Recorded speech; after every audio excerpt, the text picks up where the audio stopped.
Oh, just life experiences that kind of creep their way into songs before you realize it. Like going to Mexico or let me guess, Boys Town? yeah. Misspent youth, high school. I don't know, I'm not a songwriter like a Bob Dylan or somebody. I'm more of a guitar player riff thing, and if I can come up with some cool words that are good for me, then I like it. But no, I don't really write thematic things. I don't, unless it's heartbreak or despair. I have written one happy song I really like called Watching the World Go By. I always joke it's the only happy song I've ever written, which is not totally true, but okay. So your current band, you play with Charlie Fountain on drums and Dave Ray on bass. You guys have been together for a while. Yeah, and Josh Smith when I do acoustic gigs, and he's with us on some songs electrically. He's been with me for years. Oh, how do you say this nicely? Ed cut. No, I was going to make a joke about musicians or whores, but I don't want to use that word. But I mean, I like to play with different people to get a... It's an incestuous family. That's a good way to be. It's an incestuous family. Yes, because like on the new album, I picked the musicians for the song. Yeah. Not that one guy couldn't do it, but I just thought this guy might have a feel. Like Tommy Taylor's on it, Chris Marsh, Wilks people. A guy named Billy Mason, who has been Dave Mason and Eddie Money's keyboard player, and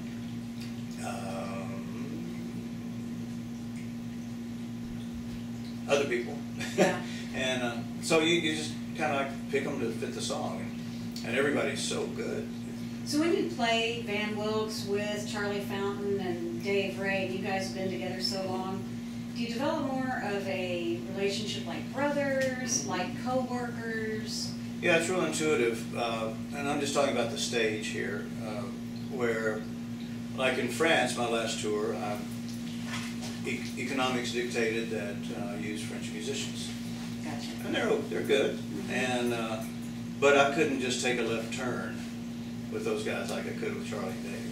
Just go, and they know where we're going, and we meet at the corner and say hi and start the next song.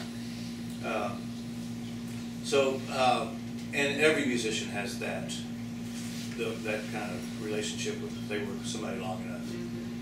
So I mean, I'm guessing that they probably become family. Yeah, because you travel a lot. We're not really touring all that much because it's so hard. And now, once the album comes out, that's the plan. But if it was everything meshes together and it makes sense.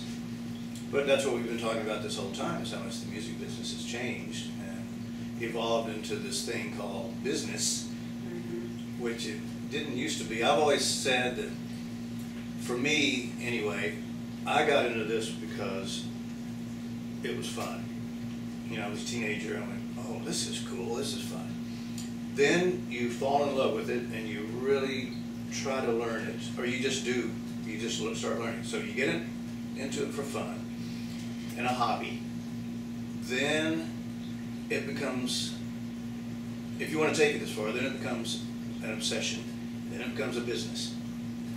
And that's when the problems can start. I'm not saying they do. For some people, wow, they're out of the, like a horse out of the chute or something. You know, they take off and there's their career. Usually doesn't work like that. So you start off for fun, then it becomes an obsession and a hobby, and then all of a sudden it's a business. And I've seen this happen too many times. When the business goes south, I've seen people just quit. Yeah. And musicians that have played with me, and I go, in my mind I go, well, why can't you get that feeling back that when you started for fun? So we don't have the gold record, so we're not making millions. Doesn't mean nobody's forcing you to do this, and that's the beauty of this business. Nobody forces us to pick this up and go out and try to please people and have fun ourselves. So when it does become a business, you've got to keep an attitude like, okay, it's tough. Sure, you can whine. You ought to hear me. It's a sales business is yeah. what it becomes at that point. But I've never lost sight of the beauty of this guitar and why I got into this and why I love it so much. So even if I did stop the music, the music business, I wouldn't stop the music. Yeah. Music's always going to be there, maybe not the business, who knows. Can't imagine doing anything else. You know, you just have to have a realistic approach these days to the business. I remember seeing an interview that you did, and you said that the touring is when it's work. You get paid to move equipment. Yeah, we always said that. You don't get paid to play. You get paid to move the equipment around. Yeah, unless you got a roadie, which. And then you don't even have to. Yeah. Yeah. No, we've done some good things. One of the very coolest was 2 years ago, and I went to see ZZ Top at the Montreux Jazz Festival in Switzerland because I had friends there, and it was just a holiday. Yeah, I'll go. And Billy said, well, he knew I was coming, so he said, meet me for lunch in the town square in Old Town in Geneva, which is about 30 kilometers from Montreux, so it's just down the road, along the lake. Most beautiful drive you'll ever see. And so we had lunch, and he leans over and says, I want you to join us tomorrow on stage. I went, what? My voice probably went up like that, too. It was because they were doing a tribute to Claude Knobs, the founder of the festival, who died that previous year. And he had Mike Flanagan come in for the B3, which is just beautiful stuff. And he had me up there just to kind of round out the stage. And so we went over to a friend's house in a little town along the lake and rehearsed, kind of practiced real quick. And kind of shaped out, charted out what we might do. Of course, he knew what he was going to do already. Sure. So he was showing me. And then my friend and I put him on a train back to Montreux. And it was getting really late. We made the train by, I mean, a minute or two. And the conductors looked at me and said, is that who I think it is? And yeah. They said, we'll take care of it. It was really fun. So anyway, the next day we do a sound check. And all of a sudden, there's the set list over there, right? Oh, great. Yeah, you can get a shot of that if you want. But it says Van, and I mean, it was just a real highlight because a couple of reasons. Very few people in the history, 40-something year history of ZZ Top, have they played. They've never played as a Tres Cinco. No, Cinco Hombre. There always been 3 guys. Yeah. So that was an honor, just to be. Yeah, that was the very first time ever. And it could have been Idalou, Texas, and I would have been excited, but this was Montreux. Yeah. There's no more prestigious festival in the world. I remember when this Montreux, happened. that's where Smoke on the Water was written. That's how most people know. And so anyway, that was just fabulous. And then to end up on the DVD, it's just startling. So anyway, I know Mike's proud of it. I'm real proud of it. And all I really did was play rhythm, which I don't want to say all I really did because I had the chance to kind of hold things together. Yeah. And it was a job. Yeah. It's not easy. No, rhythm But section is extremely what an honor. Yeah. Just to be standing there. I remember when that happened. It was, yeah, I was really proud because, you know. So that gets back to what I was talking about earlier. You talking about musicians and just trying to make a career out of it. You have those beautiful top of the mountain moments, and then the next night, some 14-year-old kid blows you off the stage. Yeah. Or you have a gig where there's 10 people, and the night before you had 4,000. So, ups and downs, valleys and hills. And you just got to decide, this is my baby, this is what I'm doing. Yeah. And for good or bad, for better or for worse, I guess you could say. Here we go. So how many CDs do you have out? How many albums? For as long as I've been playing, not that many, because I just thought, why put one out? I think I've got... Is it 5? Including the Loud and Live? I think there's 6, because we were trying to think of the name of this one.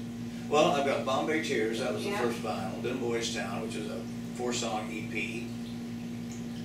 Coco's Hideaway. Soul of Man, Coco's Hideaway, Texas Jukin'. Oh, okay. And Running from Ghosts. So there's 6. 6, okay. And That's not a great body of work for all these years, but you know, for most of those years, it was you had to have a record deal to get a record out. There wasn't this independent thing going on like there is now. Yeah. That didn't start until we did Soul of a Man in maybe '95 or so. I mean, people were still hoping for that big record deal. And of course, we'd all love to have it if it was right. Yeah. But, I mean, you've just got to change with the times, and I don't even understand the times. That's one problem musicians such as myself may have. There's streaming, there's downloading. Pretty soon there won't be CDs. Technology is, yeah. So we've got to learn how to beat the technology, keep our integrity as musicians, keep having fun, keep plowing through, and just do what we do. Just go for it. Especially when it's the only thing we know how to do. Well, you know how to do it extremely well, I might add. Thanks. Extremely well. And Well, your I'm very proud to be on the show. Your experience shows your professionalism when you're on a stage is it's phenomenal. It's phenomenal to watch. Well, we are glad that there's people like you guys that help us get the word out. Yeah. Because without this kind of media outlet, I'd be talking to my guitars. Well, Even more than I without already you, we'd have no media to be the outlet for. So it's a very symbiotic relationship we have going on here. You have to wonder how the Beatles got so big so fast in America. I mean, they've been playing for a long time. Yeah, sure. But without computers, without social media, without all the infrastructure that's in place now, which once again, I don't even understand it. There's so much out there. Yeah. And all those blogging sites and all that. No, they had one press agent, Derek Taylor, and well, of course, they had a giant record company. So there was a machine in place. But now there's so many things, it's almost confusing. And so we're dealing with that right now with this record. Like, okay, what's the approach? So stay tuned, everybody. Are we finished? I don't know. Well, can we talk about something very personal? You in the last, 5 years have gone through, I know that you have been an advocate for early screening. Yeah, for prostate cancer. I'm a prostate cancer survivor, a proud one.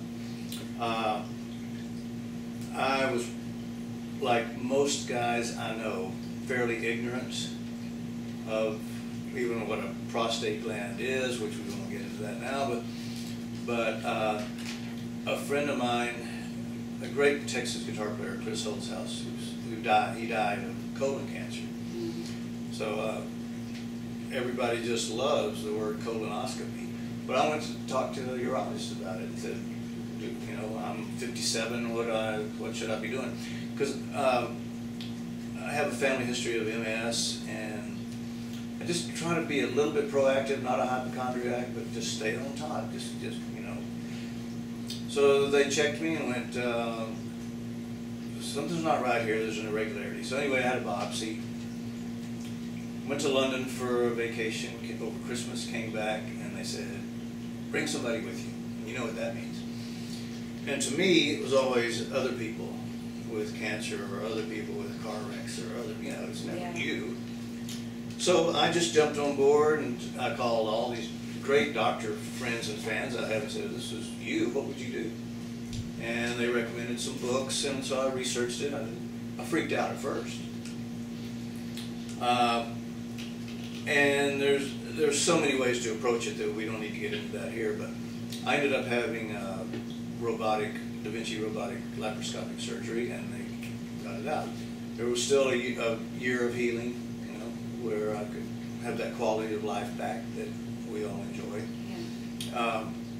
But since then I've become an advocate, and every year, for the past 5 years, a lobbying firm called Zero Prostate Cancer flies me to DC, and they fly people from all over the country. And we have these meetings, and we go and visit with our relevant congressmen and senators, and to try to get more funding. And of course it falls on deaf ears, because money for wars. And I'm not being black helicopter facetious. They're instead of trying to heal the country with, you know. And the great irony is the money for medical research comes through the Department of Defense. So get that. We're going to build some bombs, and we're going to try to find a cure for prostate cancer and every other disease. But it's amazing to see the government at work, or maybe not at work, I don't know. But anyway, I'm very proud to help spread the word. To this day, or yesterday, a friend called me and said his dad's got it. What do you think? This was in France. And I'm very outspoken about it. Done lots of radio and TV, and I don't pull any punches. And the reason why it's a dumb way to die, because you can get checked. Yeah. And women have the same thing. You got all your little deals that if you just stay on top of it, you get checked.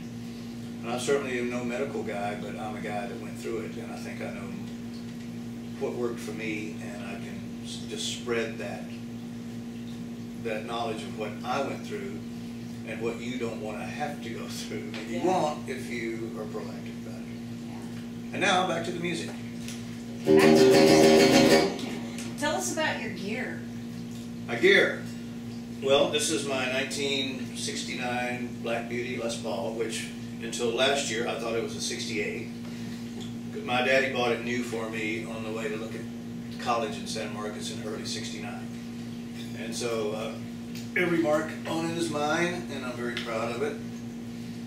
And it's my baby. This is Mona. And it's my main guitar because of nostalgic reasons. And I don't know, I feel a man cannot ever have enough guitars. That's 1967 335 and 1929 Dobro that I really love, a Duolian that a doctor friend of mine generously imparted. And then one of my all-time favorite babies is the Billy Gibbons gift in 1979, or maybe 80. Gave one to Stevie Vaughan and Jimmy. Bill Nairum's writing, who did the first 3 or 4 ZZ Top album covers, very distinctive artwork.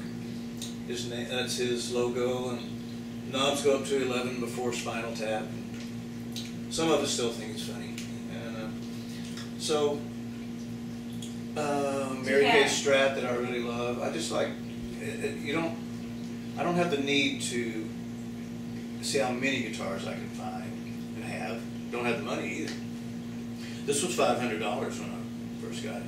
Now, 69, that's now it's pretty way up there. Yeah. 57 Mary Kay Strat, which I truly love. But these guitars I leave in the bank vault when I go out. I had a 1958 black Les Paul with 3 pickups.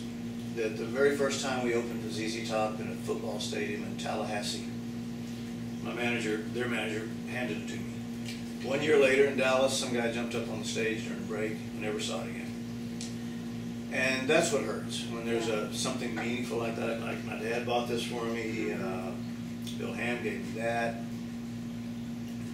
Something that, it's just sleazy when that happens. Yeah. So, and I still use the same amps that I bought in 70, 71, my Marshalls. I don't know, there's the guitar business and gear business has turned into such a fragmented, I mean, there's so much stuff out there now that it can be confusing. Like, and then what's funny to me as an older musician, they make pedals that, okay, this is going to sound like the sound that the Stones got on Sticky Fingers. And it probably does. This is going to sound like Hendrix at Woodstock. And they make all these pedals, and I keep thinking, Hendrix had one Strat, one coiled cable, a wah-wah, and a fuzz face. And the recording technology was nothing back then. You know the way they did Sgt. Pepper with 2 4-track machines? Think my computer over there is more powerful than any of that stuff. That computer's more powerful than the moon landing, the first, there's more power in that. So things change every day. I've never gotten too caught up in technology, ever. I'll use it, I won't let it use me. I love my pedal board. Some guys scoff at pedals, I love it. But I still use it. I'm in charge. I think that's key. I'll use it. I won't let it use me. Yeah, I use it for color. Like I like to, if I was a painter, I'd like to paint in color, not black and white. And that's what a pedal board with echo, chorus, stereo sounds. I use it to fit the song. And if it doesn't fit the song, I don't step on it. Speaking of songs, how about we go out with one? Would you be all right with that? Yeah, good. It's nice to have a band.